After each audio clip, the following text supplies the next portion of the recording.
महोदय, वह उस भारतवर्ष से कहीं अधिक बड़ा है जो कभी किसी भी ऐतिहासिक काल में या उसके पहले किसी एक छत्र शासन के अधीन रहा हो। आप जानते हैं कि भारतवर्ष इतना बड़ा देश है, पर संसार के और बड़े बड़े देशों की सैनिक शक्ति के सामने उसकी शक्ति बहुत कम है। इंग्लैंड, अमेरिका और रूस की सैनिक शक्ति के सामने हमारी शक्ति बहुत कम है।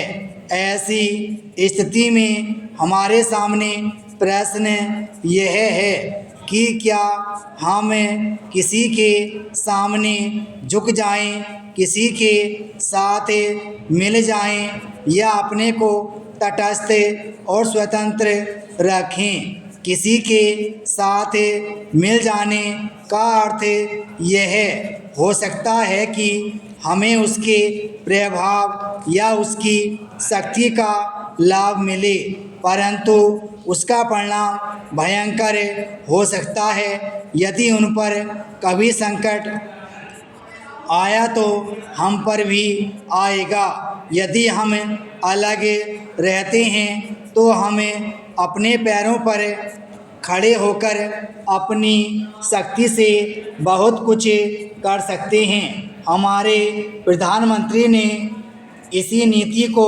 अपनाया है, और यद्यपि आरंभ में हमारे अपने देश में ही बहुत से लोगों ने इसको नहीं समझा था, पसंद नहीं किया, परंतु आज हम देख रहे हैं कि उसका परिणाम क्या हो रहा है। हमारे प्रधानमंत्री ने इस बात की घोषणा कर दी कि हम किसी भी दूसरे देश के साथ गठबंधन नहीं चाहते और हम स्वतंत्र रहकर अपना कामकाज अलग चलाएंगे। हमारे बहुतेरे लोगों ने यह समझा कि यदि हम किसी बलशाली देश से मिलें तो और कुछ नहीं तो कम से कम आर्थिक सहायता तो मिलेगी। जो देश यह चाहते थे कि हम उनके साथ मिलें, उन्होंने तो बुरा माना ही। उन्होंने यह नहीं समझा कि हम अपने को अलग रख रहे हैं, न कि उनके विरोधियों के साथ मिल रहे हैं। जैसे जैसे समय बीतता गया, धीरे धीरे उन्होंने भी हमारी विदेशी नीति को समझा।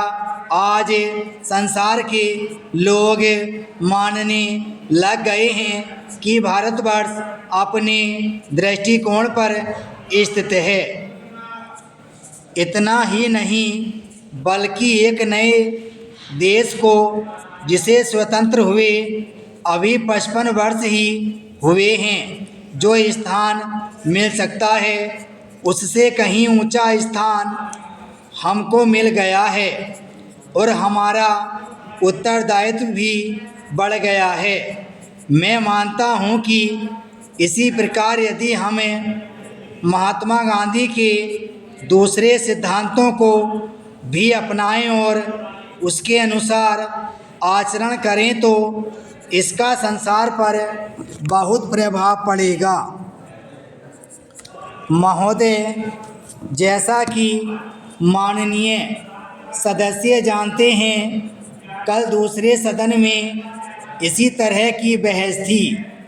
मुझे वहाँ भी कुछ देर बैठना पड़ा। इस कारण यहाँ जो भाषण हुए उन सबको मैं सुन नहीं सकी। मुझे सुनकर दुख है कि कुछ माननीय सदस्यों ने इस अवसर पर भी हमारे विदेश विभाग को बुरा भला कहा, सेवाओं पर दोषारोपण करके सरल रास्ता निकालने का प्रयत्न ऐसी प्रवृत्ति है जिसकी मैं निंदा करती हूँ। मैं यह नहीं कहती कि हमने गलतियाँ नहीं की हैं और हमारे सभी प्रतिनिधि हमेशा योग्य ही होते हैं। जब गलती हो तो हमें उसे अवश्य बताना चाहिए, लेकिन सदा आलोचना करते रहने से निरुत्साह पैदा होता है और मनोबल गिरता है।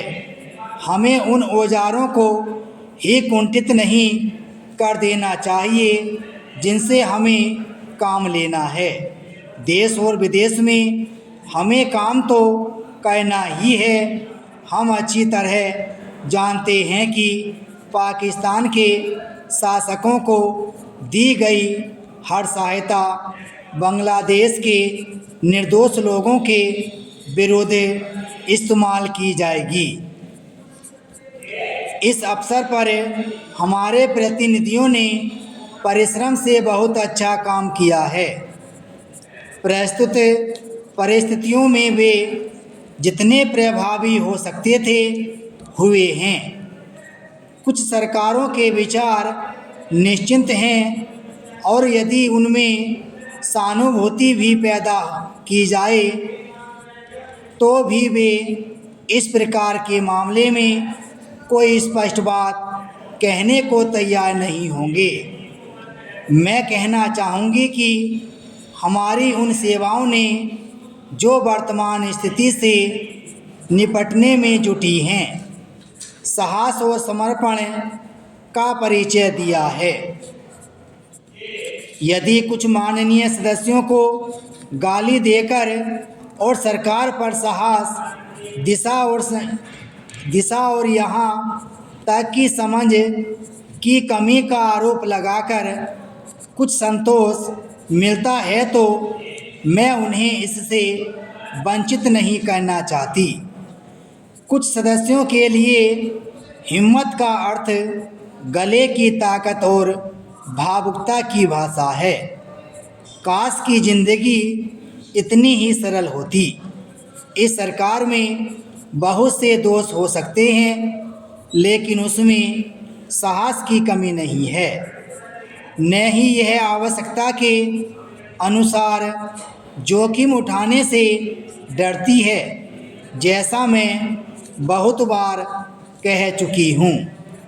हम इस स्थिति या किसी भी स्थिति के केवल कानूनी पहलू की चिंता नहीं करते, हम चिंता करते हैं केवल एक ही बात की, और वह है हमारे राष्ट्रीय हित, सुरक्षा और स्वाभाविक रूप से बांग्लादेश के बहादुर लोगों की सुरक्षा।